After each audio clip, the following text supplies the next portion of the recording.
Good afternoon, everyone. Welcome back to the main stage. I hope you had a good time in Employer Boost, asking lots of questions or getting your lunch in. So I'm delighted that we are joined for the first of the afternoon sessions by Sophie Thomas from Linklaters. So Sophie is a trainee recruitment team leader, and she'll be going through how to succeed on a vacation scheme. And as always, please put any questions in the Q&A functionality, I guess particularly about anything to do with recruitment questions and how to succeed through the application process at Linklaters and in the legal profession. I will be doing the Q&A in approximately 20 minutes time, but for now, I'll hand over to Sophie. And Sophie, all the best. Thank you very much. Hi, everyone. Thanks for joining us. So I'm going to be focusing on how to succeed on a vacation scheme this afternoon, looking and thinking positively. You know, you've gone through that application process and you've finally got onto that VAC scheme that you have wanted to do. And I'm going to, talk you through my top tips in terms of hopefully turning that VAC scheme into a training contract. So obviously, a number of firms will have various vacation schemes. So at Linklaters, we have our winter, spring and summer vacation schemes. And you'll probably be starting to think ahead to those application stages. And obviously, these are the pipelines, as I mentioned earlier, the pipelines for a training contract at the firm. I'm going to, obviously this will be specific to Linklaters, but I'm going to try my best to make it as general as I possibly can. And in terms of what I'm going to be covering today, so I'm going to just talk you through what a typical scheme structure looks like.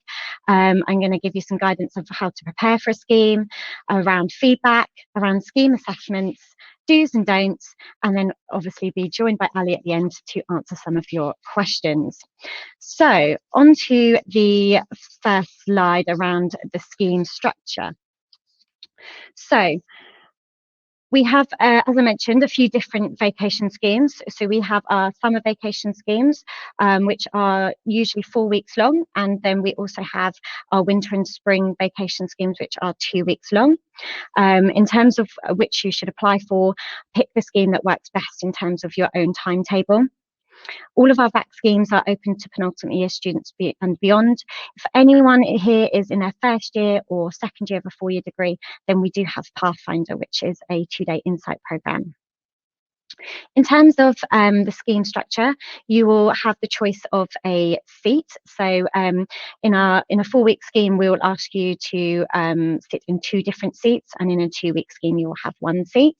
And you'll be sat with a principal. So a principal is a qualified associate, and you'll also be given a trainee buddy.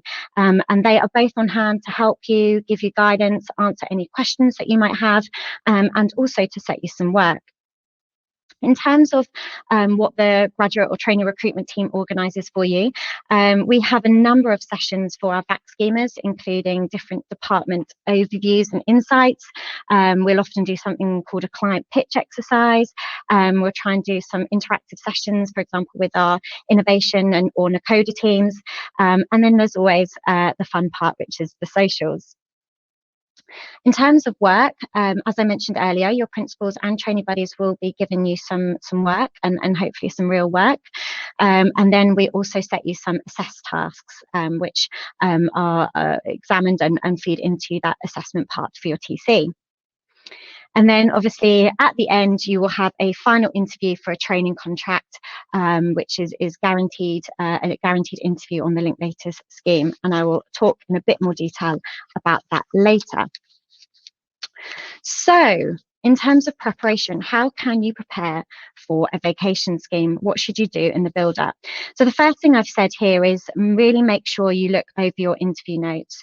You will have probably done a lot of prep in terms of your application, and you would have done a lot of prep for an assessment centre. So really make sure you refresh yourself with that. You might want to reread your application form or CV and cover letter, depending on what the firm has asked you to complete. In terms of seat allocation, most schemes will give you a choice. At Linklaters, we typically ask you for 4 different options, and we do give you some basic information to help you make that decision. And we provide a full list of seat options and link through to the client services section on linklaters.com. So really have a think about what areas you might like to see. What do you think you could be interested in? Is there a particular group or area that you could do with finding out a little bit more about? You know, is there something that you struggled, an area that you struggled with during your assessment centre? Don't forget that back schemes are a really good way of helping you to make decisions for your training contract and what seats you might want to see as part of that. Make sure to keep up to date in terms of the firm website and what the firm has shared in terms of social media. Chances are there will be plenty of things in the press, big deals that people have been working on, people will be talking to you about during the scheme.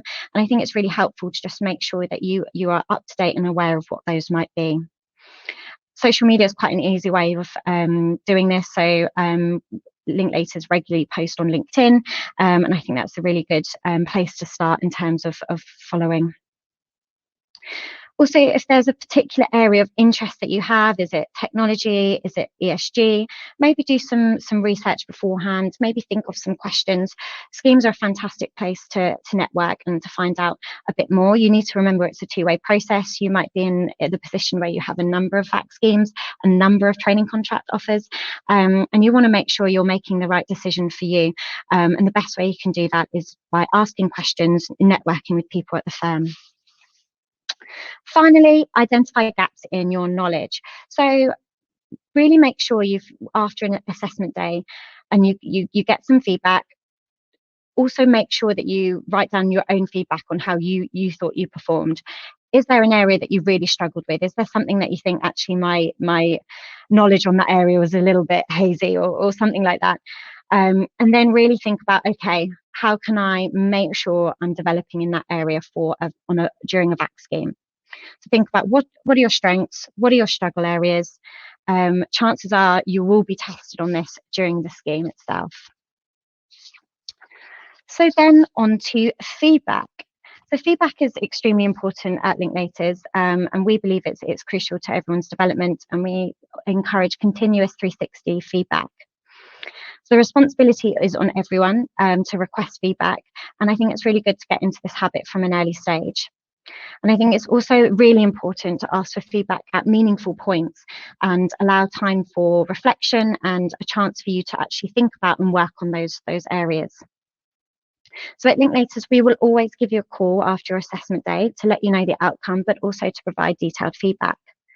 If you're successful, we then also organise another call in the weeks leading up to the scheme where we go through this again. If you have an offer with another firm and they haven't offered this, I'm sure they'd be more than happy to do so. So just ask. Throughout your time on the scheme, you should also be collecting feedback, whether that's from your principal or training buddy, particularly after you have completed a substantial task for them. Think about when the appropriate time would be to ask for this feedback and make sure you come prepared. So think about questions as you're going through and working on that piece. Think about the questions that you want to know. So some of the questions I've just made a note of that you might want to ask and to be thinking about, and obviously this is dependent on the feedback that you get, but you want to understand, did I fully grasp the point of this exercise? Is it missing any technical knowledge that you would expect me to know, or is it perhaps missing technical knowledge that you didn't expect me to know? Is there anything I can go away and work on? I've heard from principals before that they are particularly impressed by a student who has handed in a piece of work. There's been some improvements and they've actually said, oh, can I go away, make those amends and come back to you and check that I've got everything correct. That really shows that motivation and enthusiasm. And then think about asking, is there anything further I can read or look into to develop my understanding? Don't forget to focus on the positive as well, and think about things that you can possibly use to advantage in your seat or in your final training contract interview. So then on to scheme assessments. So throughout the VAC scheme, you'll complete a number of assessed tasks. So Each task will have a different deadline or a different timeline. Other firms might ask you to complete one longer task throughout the whole scheme, or you could be broken up into different amount of tasks throughout the weeks. Make sure you fully understand exactly what is expected of you and what your deadline is. Definitely, you need to make sure you plan your time carefully. Schemes are busy. There's plenty of information sessions, your principal work, socials, etc. So it's really important that you plan your time. Also, don't forget to keep your principal up to date with what you're working on, what your deadlines are, and when your sessions are going to be. If you've, for example, arranged to meet someone from another department for a coffee, just let your principal know your whereabouts. In terms of tasks as well, it's not just about content. Presentation and structure are also really important, as well as attention to detail. And those are things that are all assessed. So make sure that you're proofreading. And then finally, on this task section, make use of internal resources. So, we have an internal intranet where there's loads of resources and information, and your training buddies will always be on hand to help point you in the right direction. So then in terms of the training contract interview, so at Linklaters, this is based on a task that you complete during the scheme. And then you have a 1-hour interview with a partner and managing associate after the scheme has finished. For us, the training contract decision is based on 3 things. So it's based on your performance in the assessed tasks, it's based on your feedback from your principal, and finally, it's your performance in that final interview. My advice as you're going through the scheme is to make note of what you've worked on, different things that you've learned and discovered throughout your time. It's quite helpful that you could perhaps bring up in your final interview. One of the things I'd always advise is to start writing a bit of a learning log as you go through the scheme. There's so much going on, it's quite easy to forget things that you did perhaps in the first week. Finally, and I did mention this a little bit earlier, so networking during the scheme is really important. If you're perhaps sitting in a seat that isn't your first choice, reach out to people from that department. Everyone will be more than happy to have a conversation with you and to bring you up to speed and provide additional information. So for Linklaters, we have our Agile Mindset framework. And these are the skills and attributes that we think a successful lawyer of the future needs. And it's something that we are looking and assessing at every stage of the application process. So from the initial application for a VAC scheme, the vacation scheme assessment day, as well as throughout the vacation scheme itself. So again, make sure that you are familiar with this. And if you're applying to other firms, make sure you're familiar for what they're looking for and what they're assessing on. And think about opportunities that you might have throughout the scheme to really demonstrate some of these areas. For example, at Linklaters, you'll work on a group client pitch exercise. That's a fantastic opportunity for you to demonstrate teamwork and interpersonal skills. Finally, during your final interview, you're also going to be asked and expected to have an expanded answer on why Linklaters, why commercial law, and I think most firms will ask you those types of questions in an interview. It's really important that you use everything that you've learned on the scheme, all the conversations that you've had, all the people that you've networked, to really get across that motivation and enthusiasm to work at the firm that you are applying for. So in terms of interview advice, I'd say that this is obviously relevant for both your VAC scheme assessment day, as well as obviously the training contract at the end of a VAC scheme. So I think it's always important to try and anticipate what the common questions are going to be. Think about a criteria and what questions we might ask around that. Be in a position where you can demonstrate even more research and even more examples of your experience. Again, I mentioned earlier that enthusiasm, passion, motivation, that's something that we are looking for. And it's really important you can demonstrate that in an interview situation.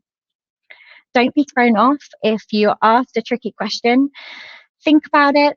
Be honest. It's fine to say, oh, I'm not quite sure on that, but I think it could be X, Y, and Z. That's absolutely fine. Often your interviewers are trying to think about your thought process, see the logical way that you think. They're also keen to see how you think on your feet. So there are going to be some questions that you might not be expecting, and your interviewers aren't expecting you to get everything right, but they like to see someone have a go and show their thought process and their thinking. You also can be flexible in an interview. If you've said one thing and then your interviewers provide you with some additional information that perhaps means you might want to change your answer, that's absolutely fine. As long as you demonstrate that you understand that and why you've changed your mind, that is fine. I'd always say try not to over rehearse. It can often be quite clear when candidates have over rehearsed, and then can lead to a bit of a panic when you get asked a question that you weren't expecting. Try to remember that it is a conversation and you're just trying to build rapport with your interviewers. They want to get the best out of you. They don't want to make it a scary experience for you. They, at the end of the day, they want you to go away having had an enjoyable experience throughout the day. So try to remember that, and hopefully that will ease some of your nerves. Don't try and tell us what you think we want to hear. I think it's really important to tell the truth, your honest motivations. There's no checklist of right answers or wrong answers that we have, particularly around those motivation questions. Just be honest. I think it's really important to try and avoid using legal jargon, particularly if you can't explain in depth what that means.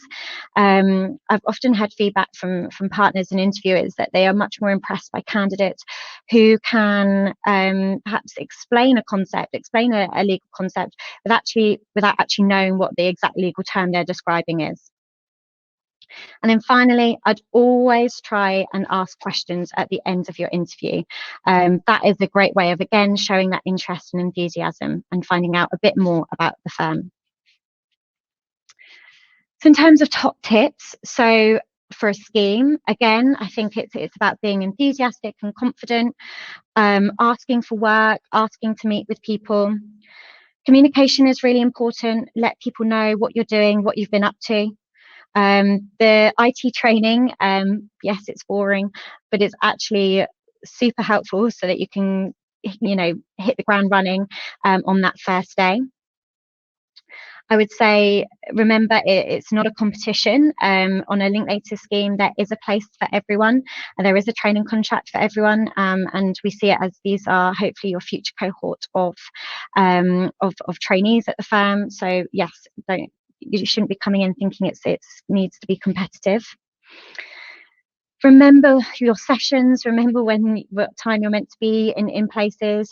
I think that's really important. We always have people miss sessions, turn up late on the first day, every scheme without fail. So try to avoid that. And if for whatever reason you're late, that you're having internet connections, if it's virtual or if it's in person and there's a tube delay or whatever, just try to let us know as soon as you possibly can. And don't forget any first day essentials, including important documents. And then I've just put on here a couple of other things. So try to avoid listening to the rumour mill. There's always some scheme rumour. Avoid that, and just be mindful of using personal phones and things like that, particularly if you're in the office and at your desk. So as I mentioned earlier, remember it is a two-way process. You are assessing us as much as we're assessing you. Try to get involved as much as you possibly can. There's always lots of different things going on. There's often group socials. You could be perhaps even getting the opportunity to go to court, for example. Again, just let us know what you're doing. Network on the scheme. Hopefully, as I said, these are your future trainee cohort. And really try and make the most of your time, really get to experience the office if it's in person, or experience the firm and understanding, and get to experience the culture as much as you possibly can. Obviously, we are really hopeful that all of our schemes this year will be in person.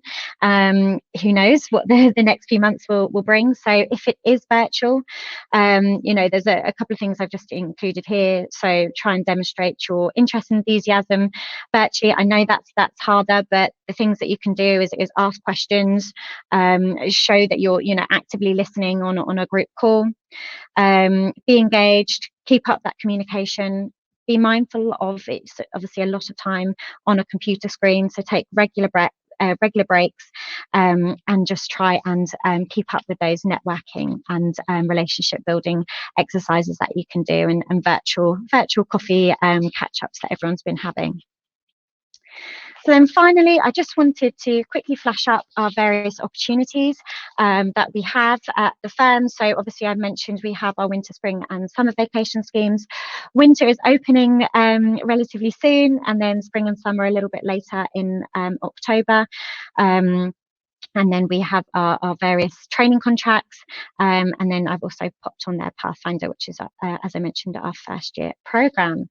So I think that is it in terms of my presentation. Hopefully I have run to time, and I think Ali's going to be coming back on to ask me some questions.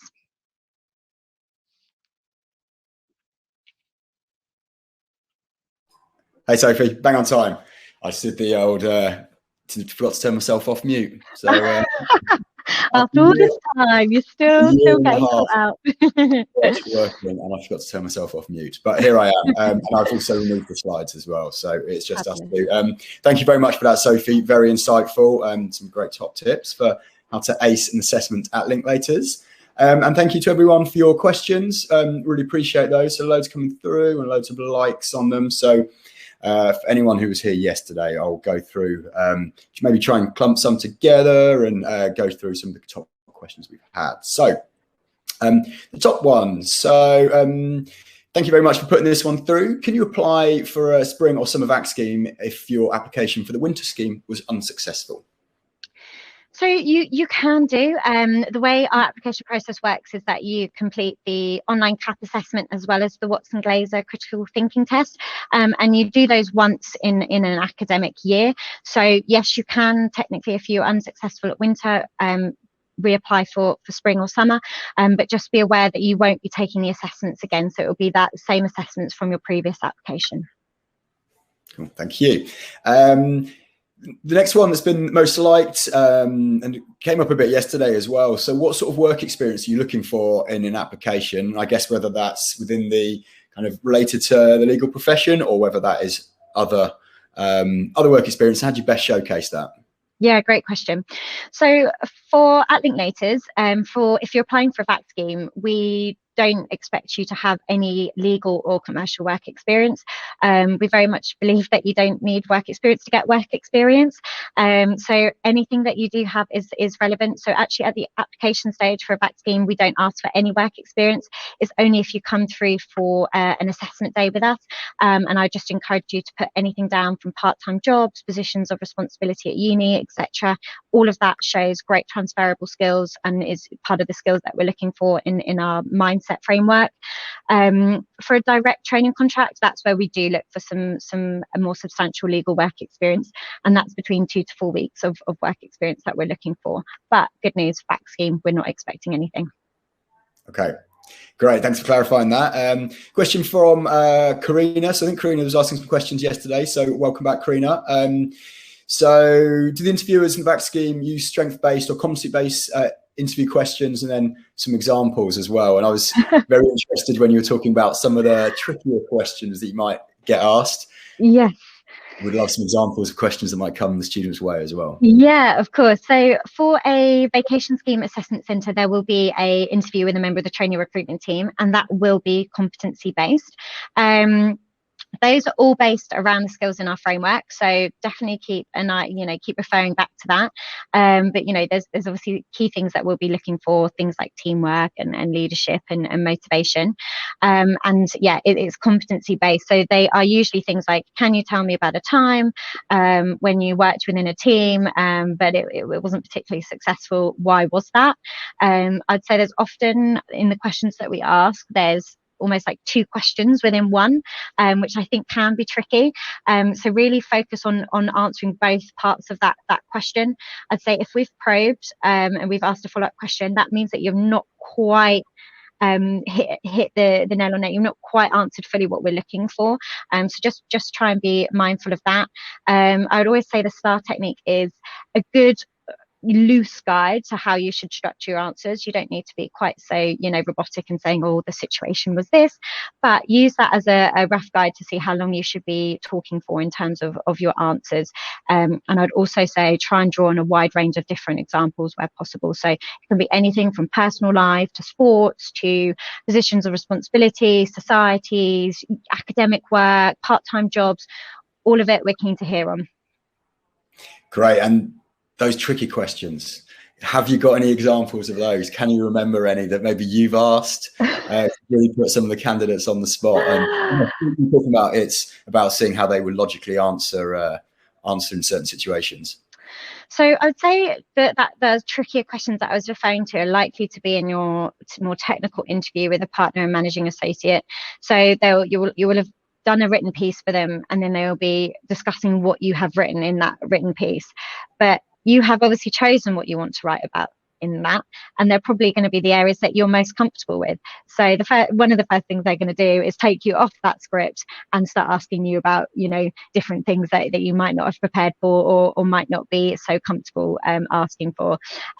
So without trying to give too much away, I mean, our case study is around a fake Linklaters deal, and I think it's really important to understand how transactions and deals work, who the key players are, how they might be financed, things like that. That's something to focus on. It's our interviews are for law and non-law students, so we're not testing anyone on black letter law. That's not what I mean by a tricky question. It's more things around how a deal might be financed and the different options available, for example. That's what I mean by a trickier question. Nice. Okay, thanks. And I guess from our experiences of interviewing, if you get asked a tricky question, it's usually a good sign, because the interviewer thinks you're capable of answering it, wants to really get the best out of you. So a tricky question can definitely be a good thing to receive. Yeah. Okay, so if I just work my way down, there's a few people I'm bridging a few different questions into one, but talking about how they should show the grades that they've got, whether it's for A levels or whether it's a degree. What sort of level of detail do people need to go into on their applications into what they've achieved? Sure. So we just have a very short application form. So we ask for your A levels and we ask for your university modules. We don't have an A level requirement, and I think most firms don't have that anymore. And what I would say is we are more focused on your university modules and academic consistency. So we will ask for a full breakdown of all of your uni modules. Yes, they need to be fall in the majority of a T1. It doesn't need to be a high T1. And it's fine if one or two of those perhaps fall into the 2-2 section. But we are looking for that consistency. We do take into account any extenuating or mitigating circumstances, and there is a section on the form for that. So please just put them in there. Lovely, thank you. Okay, so quite a few recruitment questions. In the last couple of minutes that we got, there are some really nice questions about I guess yourself and your experiences, and we've worked with each other for a number of years now. So you've been at Linklaters for a couple of years. I hope you mind me saying. 7 years, nearly. What was it? Sorry, how many? Nearly 7 years. Nearly 7 years. Excellent. Yeah. Well, these questions are very apt for you then. So Ellie, and thank you for your question, says, what's your favourite thing about the firm's culture and what stands out compared to other firms? Great question. I guess one of the things that I've loved about working at the firm and why I've stayed for so long is the firm's willingness to embrace ideas from everyone and try and make them a reality. So we regularly hold these big 72-hour jam sessions where everyone gets to talk and throw in different ideas for what they want for the firm, what they see what the firm's going to be like in the future. We had one a few years ago where everyone was saying that they wanted a day's birthday leave that then got put into policy. So I really like that. I really like that, for example, a trainee had an idea for a podcast that he wanted to create. He got a coffee in with our senior partner at the time. He said, yeah, go speak to GradRec, and that's how Linklaters was created. And I just think that willingness and openness to embrace ideas from everyone, even if you're a trainee, then I think that makes it a great place to work. Amazing. Well, that feels like a very good place to finish. Thank you very much, Sophie. Really, really appreciate that. Really appreciate the time. And thank you to everyone who's asked some great questions. I didn't have a chance to ask them all, so apologies for that, but there were some great ones in there, and I hope everything that Sophie covered has been very useful to you all. We're going to come back in 15 minutes with a panel presentation. So we're going to be joined by some people mainly on training contracts from University of Law, Clyde & Co, DLA Piper, and Simmons & Simmons. So please join us back in 15 minutes and use these 15 minutes to go into the booth and ask some more questions. Thank you very much, everyone. Thanks. Bye. Thanks. Bye.